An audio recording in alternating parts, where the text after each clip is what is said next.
Disney is a name that evokes magic, wonder, and nostalgia for millions of people around the world. Today, it is one of the largest media conglomerates in the world with a market valuation of over $200 billion. From its humble beginnings as a small animation studio, Disney has grown into a global empire that spans movies, television, theme parks, merchandising, streaming, and more. Disney has created some of the most beloved and memorable characters and stories in history, such as Mickey Mouse, Snow White, Cinderella, The Lion King, Frozen, and the Marvel and Star Wars franchises. It also owns some of the most popular and profitable media properties and franchises, such as ABC, ESPN, Lucasfilm, Pixar, Marvel, and the 21st Century Fox. But how did Disney become such a powerhouse of entertainment and culture? How did it all started with the dream of one man, Walt Disney? How did it overcome the challenges and failures that it faced along the way? And what is the secret behind its enduring appeal and success? To find out, we need to go back to the beginning, to the story of how Disney took over the world. Walt Disney was born in Chicago, Illinois, on December 5, 1901, but he spent most of his childhood in the small town of Marceline, Missouri. There, he developed a love for drawing and storytelling, inspired by the nature and animals around him. At just the age of 7, he sold his first drawings. At the age of 18, he had his first encounter with animation in Pesman Art Studio, where he met a fellow artist named Ub Iwerks, a talented animator who would become his lifelong partner and collaborator. In 1922, Walt and Ub started their own company, Laugh-O-Gram Films, which produced short cartoons based on fairy tales. However, the company went bankrupt in 1923 due to poor management and financial troubles. Walt decided to move to Hollywood, California, where he hoped to make it big in the film industry. He was joined by his brother Roy, who handled the business side of things, and Ub, who handled the animation side of things. Together, they founded the Disney Brothers Cartoon Studio on October 16, 1923, which later became the Walt Disney Company. Their first successful project was the Alice Comedies, a series of shorts that combined live action and animation, featuring a young girl named Alice, who had adventures in a cartoon world. The series was popular and profitable, and gave Walt and his team the confidence and resources to pursue their next big idea. Mickey Mouse was born in 1928, on a train ride from New York to Los Angeles, where Walt sketched the first drawings of the mouse that would change his life and the world. He was inspired by a pet mouse he had as a child, and by the popular comedian Charlie Chaplin. He gave Mickey a cheerful personality, a pair of large ears, and a pair of red shorts. He also gave him his own voice. Mickey made his debut in Steamboat Willie, the first sound cartoon ever made. The short was a sensation, and marked the beginning of the golden age of animation. They continued to produce more Mickey Mouse cartoons, and also introduced new characters, like Minnie Mouse, Donald Duck, Goofy, and Pluto. Mickey Mouse became a global phenomenon, and a symbol of American culture and optimism. He also became a merchandising goldmine, as millions of fans bought Mickey Mouse toys, books, clothes, and more. Walt realized that he had created more than just a cartoon character. He had created a brand. He also realized that he had a bigger ambition: to make the first feature-length animated film. While the Mickey Mouse and Donald Duck cartoons and the other ventures were a roaring success, Walt Disney wasn't satisfied. He thought the future was in feature-length animated films, and that they would be more popular and profitable. People in the industry didn't believe in Walt's big idea at first. They thought nobody would want to watch a cartoon for more than an hour. They called his project Disney's Folly, and predicted that it would ruin him. Walt, however, was determined to prove them wrong. Walt Disney's vision and innovative spirit were demonstrated in 1937, when the first feature-length animated film premiered, Snow White and the Seven Dwarfs. The film took 3 years to complete, and was nicknamed Disney's Folly by industry insiders due to its revolutionary nature. The risk for the company was great, since it exceeded 4 times its initial budget and had more than 300 people working on it. The film was a stunning achievement of animation, storytelling, and music, and it captivated critics and audiences alike. It was the highest-grossing film of its time and won an honorary Academy Award. Walt had proven that animation was not just a medium for children, but a medium for art and expression. However, Walt's success was not without its challenges and hardships. In the following years, additional animated feature films emerged, including Pinocchio, Fantasia, Dumbo, and Bambi. These films are regarded as classics now, but at the time, the box office was low. This wasn't the fault of the movies. World War II was raging, and the foreign market was heavily impacted.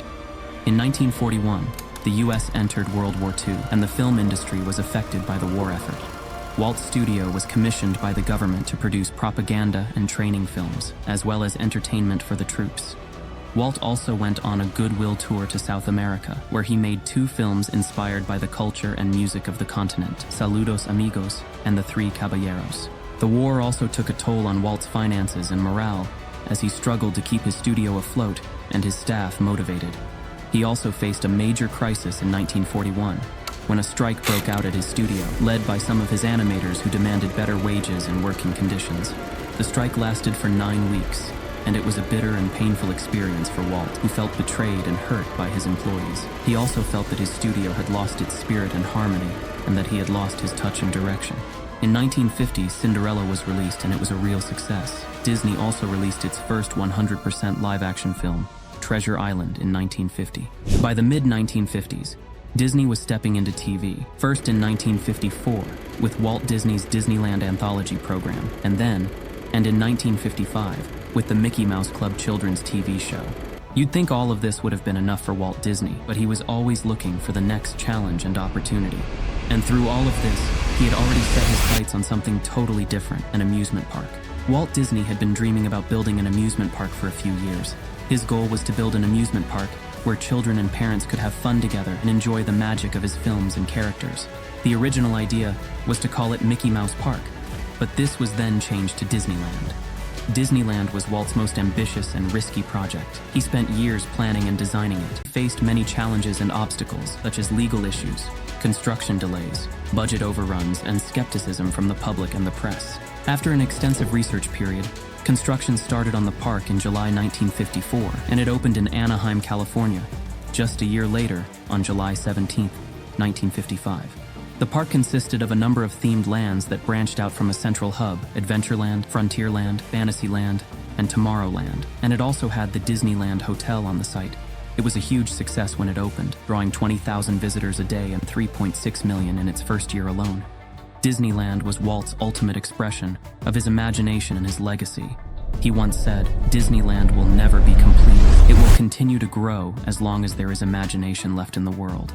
Throughout the 1950s and early 1960s, the Walt Disney Studios continued to produce films and TV series. Peter Pan, Lady and the Tramp, Sleeping Beauty, 101 Dalmatians, Mary Poppins, and more were all Walt Disney productions released in this era, and the studio was enjoying a successful run. He had a vision of creating a futuristic city where people could live, work, and play in harmony with nature and technology. He called it Epcot, which stood for Experimental Prototype Community of Tomorrow. Sadly, on December 15, 1966, Walt Disney passed away from lung cancer at the age of 65. The man who had built an incredible empire was no more, and the mantle for running the company was passed to Roy Disney. In his time as CEO and chairman, Roy Disney oversaw the opening of the Walt Disney World Resort and carried through on some of the plans that had been left behind by Walt. The Jungle Book was released in 1967 and would become Disney's biggest film for the next 2 decades. And the live-action film, The Love Bug, was released in 1969 and was the highest-grossing film of that year. When Roy Disney passed away in 1971, a long-standing senior executive of Disney and former Disney president, Don Chatham, became CEO, and Card Walker, a Disney employee since 1938, became the president of Disney. The period from 1970 to 1988 is often referred to as Disney's dark era, characterized by movies that were darker in tone, design, and subject. Dark also refers to the fact that it was seen as a time of decline for the company, with many experimental movies that didn't reach previous highs. The first film of this era was The Aristocats in 1970, followed by Robin Hood in 1973, and The Fox and the Hound in 1981. These films, while not as groundbreaking as their predecessors, still managed to charm audiences with their unique storytelling and memorable characters. The Dark Age was a time of trials and tribulations for Disney, but it was also a time of innovation and resilience. It set the stage for the glorious era that was to follow, the Disney Renaissance. In 1984, Michael Eisner took over as CEO of Disney. Under his leadership, Disney entered a period known as the Disney Renaissance from 1989 to 1999. This was a decade of renewed success and innovation for Disney, marked by the release of several highly successful films. The Renaissance began with the release of The Little Mermaid in 1989, a film that made history by becoming the first animated feature to be nominated for a Best Picture Oscar. This film was a departure from Disney's previous releases, featuring a strong, independent heroine and a compelling villain. It was followed by other successful films such as Beauty and the Beast in 1991, Aladdin in 1992, and The Lion King in 1994. These films were not only commercial successes, but also critically acclaimed, often considered classics today. This era not only saved Disney from tough times, but also gifted us timeless classics, making it a truly magical chapter in animation history. The Disney Renaissance wasn't just a comeback, it was like Disney found a whole new way to be awesome. In 2005, Bob Iger took over as CEO of Disney. Under his leadership, Disney began to expand its reach by acquiring other companies. This strategy helped Disney to diversify its content and strengthen its position in the entertainment industry. One of the first major acquisitions under Iger's leadership was Pixar Animation Studios in 2006. Disney acquired Pixar for approximately $7.4 billion. This acquisition not only brought popular franchises like Toy Story and Finding Nemo under Disney's umbrella, but also marked the beginning of a successful partnership that led to several hit films. In 2009, Disney acquired Marvel Entertainment for about $4 billion. This acquisition added popular comic book characters like Iron Man, Thor, and Captain America to Disney's roster. It also paved the way for the creation of the Marvel Cinematic Universe, a highly successful film franchise. In 2012, Disney acquired Lucasfilm, the studio behind the Star Wars and Indiana Jones franchises, for approximately $4 billion. This acquisition allowed Disney to expand its content portfolio and reach a broader audience. Perhaps the most significant acquisition came in 2019 when Disney acquired 21st Century Fox for about $71.3 billion. This acquisition not only added a vast library of content to Disney's portfolio, but also significantly boosted Disney's capabilities in television production. These acquisitions have played a crucial role in shaping Disney into the entertainment powerhouse it is today. They have allowed Disney to diversify its content, reach new audiences, and stay competitive in the rapidly evolving entertainment industry. Today, Disney is not just a film studio, but a global entertainment giant with a diverse range of businesses. Disney's television network is vast, with channels like Disney Channel, Disney Junior, and Disney XD. They also have a streaming service, Disney Plus, which offers a wide array of Disney movies and shows, along with content from Pixar, Marvel, Star Wars, and National Geographic. Disney's theme parks, known as Disneyland and Walt Disney World, are popular destinations for families worldwide. These parks offer a variety of attractions, shows, and experiences that bring Disney stories and characters to life. In addition to its film, television, and theme park businesses, Disney also operates in other areas. This includes consumer products, publishing, and international operations. Despite the challenge, Disney Company has grown from a handful of animators, creating cartoons, into one of the biggest entertainment companies in history, with hundreds of thousands of employees and billions of dollars in revenue. Of course, the company has not been without its controversies and scandals, but you can't deny the fact that Walt Disney made his big dreams into an even bigger reality. It might all have begun in a house, with a mouse, but now the whole world is Disney's kingdom. This brings us to the end of our magical journey through Disney's history. If you've enjoyed this ride, please give this video a thumbs up and subscribe to our channel for more fascinating tales. Don't forget to hit the bell icon so you won't miss our next adventure. We'd love to hear your thoughts, so feel free to leave a comment below. Remember, every story starts with a dream. Keep dreaming, keep exploring, and see you in our next video.